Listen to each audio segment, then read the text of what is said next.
3일 만에 1억 4천만 원이 사라졌습니다. 그런데 더 충격적인 건 누군가가 몰래 가져가거나 한 것이 아니라 피해자 스스로 보냈다는 점입니다. 처음에는 비교적 적은 금액인 2만 원, 3만 원으로 신뢰를 쌓아가더니 어느 순간 수천만 원이 빠져나간 겁니다. 오늘은 실제 있었던 피해 사건을 각색해서 어떻게 이런 일이 벌어졌는지 말씀드리겠습니다. 오늘 이 영상을 끝까지 보시면 비록 오늘 말씀드린 사건과 완전히 똑같지 않더라도 유사한 사건에서 피해를 보시는 일이 없을 겁니다. 안녕하세요. 검사 출신 최용희 변호사입니다. 사기 수법은 시대가 바뀔수록 그 수법도 점점 더 지능화되고 교묘해져서 사기를 당하는지를 모르고 사기를 당하는 경우가 정말 많습니다. 보이스피싱도 그 중에 하나의 대표적인 경우인데 최근에는 리뷰 사기라고 해서 또 하나의 신종 사기 수법이 등장을 한 것 같습니다. 간단히 말씀드리면 어떤 특정 제품에 대한 리뷰를 남기면 돈이나 포인트를 준다고 이야기를 합니다. 그리고 실제로 리뷰를 남기면 약속했던 돈이나 포인트를 줌으로 인해서 신뢰를 형성해 나갑니다. 그러면서 신뢰가 어느 정도 쌓았을 때 이 피해자들을 단톡방으로 유인을 합니다. 그리고는 실제로 존재하지 않는 가짜 쇼핑몰에 가입하게 한 다음 그곳에서도 역시 포인트를 지급하기 시작합니다. 이 단계에서 이제 피해자들은 일명 가스라이팅을 이미 다 완벽하게 당한 상태이기 때문에 그 이후부터는 그 사기꾼들이 하라는 대로 할 수밖에 없는 상황에 이르게 됩니다. 그리고 그 단톡방에는 일명 바람을 잡는 사람들이 여럿 있어서 나는 이렇게 해서 몇 천만 원 벌었어요 라는 말들을 하면서 수익 인증샷까지 남기기 시작합니다. 그 이후에 포인트가 쌓여서 출금하려고 하다 보면 출금을 하려면 보증금이 필요하니 얼마를 먼저 입금하셔야 합니다. 금감원에서 이런 것들을 알 수 있어서 이걸 피해야 되기 때문에 저희가 알려드리는 다른 계좌로 먼저 입금을 하셔야 합니다. 이런 식으로 유인을 하게 되고 여기서 시키는 대로 하다 보니 어느덧 나는 대출도 받았고 친구들한테도 돈을 빌려서 몇 천만 원 때로는 몇 억의 빚이 있게 됩니다. 이 상황에서 고소를 하자니 그러면은 돈 받을 가능성이 더 없어지는 거 아니야? 그래서 울며 겨자 먹기로 자꾸 이러시면 나 고소하겠다라고 말을 합니다. 그럼 그쪽에서는 다시 안심을 시킵니다. 그런 일 전혀 없습니다. 지금 해드릴 테니까 추가로 보증금 얼마 입금하세요. 이렇게 해서 결국은 피해가 커지고 어느 순간 사기꾼들하고는 연락이 안 되는 상황에 이르게 돼서 변호사를 찾아오게 됩니다.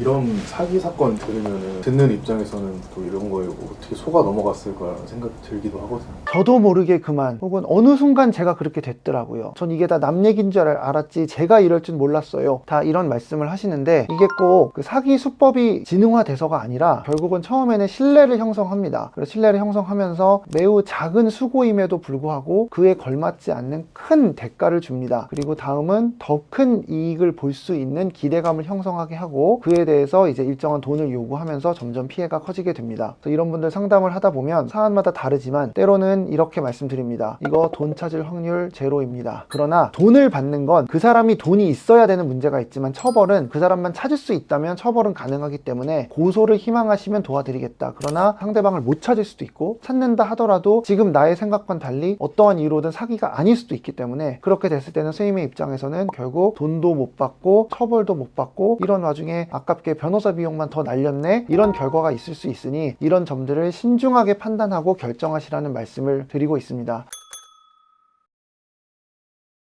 그럼 이런 사기를 당했을 때 어떻게 해야 되냐라고 물어보시는 분들이 많은데 사실 이거는 내가 원하는 게 뭐냐에 따라 다릅니다. 결국은 돈을 돌려받고 싶냐 처벌을 원하냐인데 아무래도 피해 회복을 받고 싶은 분들이 너무 많습니다. 아까 말씀드린 이유로 돈을 받으려면 상대방이 누군지 특정돼야 되고 그리고 그 상대방에게 경제적 여력이 있어야 됩니다. 즉 그 사람 명의로 된 재산이 있어야 되는데 이 두 가지를 다 충족시켜서 피해 회복이 되는 경우는 매우 드물기 때문에 각 사건에서 나의 사건에 맞는 해결책이 뭔지는 다를 수 있으니 전문가와 꼭 상의를 하시기 바랍니다. 처벌하기도 어렵고 돌려받지도 못한다고 얘기를 들으면 진정서라도 올리는 게 진정서는 대부분 경찰서에 내는 건데 고소랑 크게 다르진 않습니다. 결국 내 피해 사실을 국가에 알리는 건데 다만 진정서와 고소장의 차이는 진정서는 그냥 알리는 거라서 수사기관에서 이거를 수사로 이어가지 않을 수도 있습니다. 그러나 고소는 고소를 하는 순간 공식적으로 국가에 대해서 처벌을 원한다는 의사를 표현한 거기 때문에 처벌이 되든 안 되든 결론을 내려줘야 될 의무가 생긴다는 점에서 차이가 있습니다. 나는 보다 더 공식적으로 확실하게 하고 싶다라고 한다면 고소장의 형식으로 하는 것이 더 옳습니다. 또 내가 가해자로 의심하는 사람을 고소하면 그 가해자들의 단골 멘트는 나도 피해자야 입니다. 즉 나도 속았다, 나도 내 돈이 얼마 묶여있다 이런 식으로 말을 하기 때문에 여러분들이 지금 피해자인 건 맞지만 동시에 누군가에겐 내가 억울하더라도 법적인 관점에서는 가해자의 프레임이 씌워질 수 있다는 것도 꼭 염두에 두실 필요가 있습니다. 선입금을 유도시키면 사기다. 이런 거를 좀 많이 염두에 둬라는 좀 말이 많더라고요. 누군가가 입금을 먼저 요구하면 당연히 신중해야죠. 그게 작은 금액에서 시작되면 이제 의심을 안 하기 시작한다는 거죠. 잘 알지 못하는 누군가로부터 내가 투명하게 아는 방법이 아닌 걸로 인해 생각보다 많은 돈을 벌게 해준다고 한다면 일단은 의심을 하는 것이 맞습니다. 저는 검사 때는 사기 혐의 있어서 송치된 사건들도 피해자들을 불러서 조사할 때는 꼭 추궁했던 것이 당신 정말 속은 게 맞냐고 물어봅니다. 왜냐하면 여기에 투자를 하면 한 달에 20%의 수익금을 주기로 했다는 겁니다. 근데 한 달에 20% 수익을 준다는 걸 믿은 것 자체가 과연 사기 피해자인지가 의문입니다. 그렇기 때문에 내가 지금 지나친 욕심을 내고 있는 건 아닌가, 내가 한번 냉정하게 생각해 볼 필요가 있고, 특히 이런 돈과 관련된 문제에 직면해 있을 때는 하나하나 꼭 꼼꼼하게 의심을 하면서 대응을 하셨으면 좋겠습니다. 이렇게 하지 않고 사고가 난 다음에 뭔가를 사후적으로 하려고 하면 이런 것들은 한계가 있다는 것을 꼭 기억하셨으면 좋겠습니다. 우선 온라인상에서 일어난 일이기 때문에 형사냐 민사냐 이런 문제를 떠나서 그 상대가 누군지를 특정조차 하기 어려워서 시작도 못하는 경우도 있고, 특정이 된다 하더라도 내 주머니로 돈을 갖고 올 수 있냐는 건 너무 어려운 문제고, 또 처벌로까지 이어지냐 하는 것도 쉬운 문제는 아니기 때문에 그런 피해를 애초에 입지 않도록 주의하는 것이 좋겠습니다.